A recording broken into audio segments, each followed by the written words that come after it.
பொருளை தப்பிதம் செய்து கொண்டு பேசுவது. ஆக இதற்கு சரியான பொருள் தான் என்ன என்ன பெண்முத்தி பின் வருவனவற்றை யோசித்து விட்டு சொல்லும் புத்தி என்பதைத்தான் பெண்முத்தி பின்முத்தி என்றார்கள். பின்கள் இப்போதுமே எந்த ஒரு விடயமாக இருந்தாலும் அதன் பின்விளைவுகளை ஆராய்ந்தே முடிவுகள் எடுப்பார்கள். கல்வியாகட்டும், காதலாகட்டும், குடும்பமாகட்டும், தான் சார்ந்த முடிவாகட்டும், தன்னை சார்ந்தவர்கள் சம்பந்தப்பட்ட முடிவாகட்டும், எங்கு எந்த பிரச்சனை நடந்தாலும் தான் எடுக்கும் முடிவு எந்த அளவு விளைவுகளை தரும் என்பதை யோசித்து விட்டு அதற்கு தகுந்தது போன்ற முடிவைத்தான் அவளின் புத்தி சொல்லும். ஆனால் இதனை நாம் எப்படி புரிந்து கொண்டிருக்கிறோம் என்பதை நான் சொல்ல தேவையில்லை, உங்களுக்கே தெரியும். பெண்களை உயர்த்தி சொல்லப்பட்ட ஒரு பழமொழியை தவறாக புரிந்து கொண்டு பேதமை என்பது மாதற்கு அணிதலம், அறியாமை தான் பெண்ணுக்கு அழகு என்று தவறாக புரிந்து கொண்டிருக்கிறோம். அதைத்தான் ஒரு ஆன்மீக கதை ஒன்று அழகாக சொல்லுகிறது.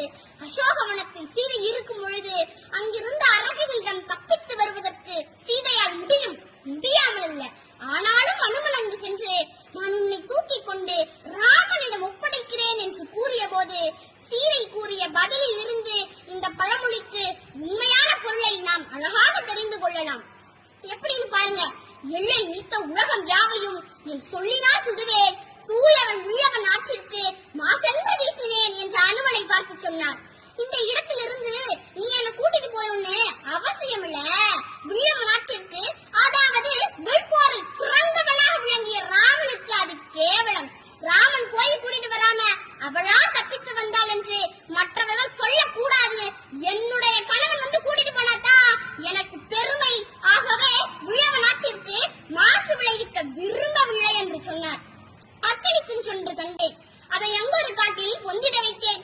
குந்து தணிந்தது காடு. ஆம், பெண்களின் புத்தியும் அக்கனி குஞ்சுதான். என்னதான் அடுப்பாங்கரையிலும் அந்திவானத்திலும் அவள் பணி செய்தாலும் ஒரு விஷயத்தை யோசிக்கும் போதே இதற்கான மொத்த கருத்துக்களையும் யோசித்து அதற்கான செயல்களை செவ்வனே செய்து முடிப்பர். அக்கனி குஞ்சை அடக்கிட இயலுமா? பெண் புத்தியை பின்தள்ளிட முடியுமா? இனியாவது பழமொழியின் சரியான மொழிப்பொருளை அறிந்து பயன்படுத்த வேண்டுகிறேன்.